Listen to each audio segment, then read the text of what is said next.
The Russian Defense Ministry released these images of its Su-35 fighter jet in action as a ministry spokesman said Russia launched another hypersonic long-range missile on what he described as a Ukrainian military target.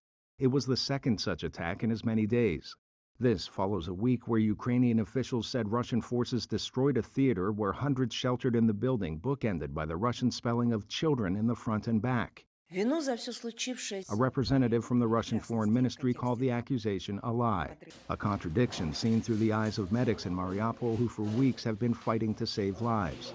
Ukraine's President Volodymyr Zelensky says Russia's Mariupol blockade will go down in history of responsibility for war crimes. The United States, through our president and NATO alliance, are totally committed to this Ukrainian effort to stop Putin.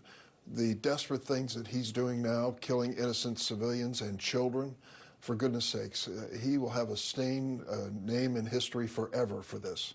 UNHCR Chief Filippo Grandi tweeting this week the war in Ukraine so far displaced about 10 million people, nearly 1 in 4 Ukrainians, with more fleeing every day awaiting help from the West.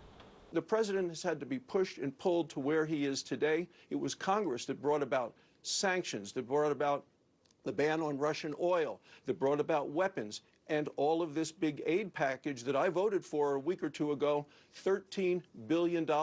So far, the administration has only released $1 billion of that.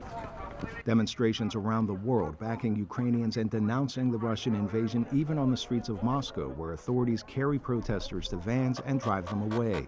Perhaps none more famous than Marina Ovsyannikova on Russia's state TV Channel 1.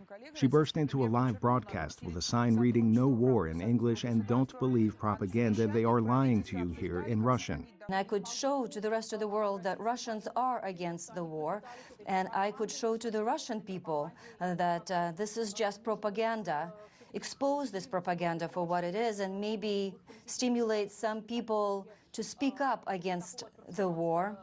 And I was hoping that my performance, in a way, would help people change their mind. Her future remains unclear following a recently enacted Russian law criminalizing descriptions of the war in a negative way.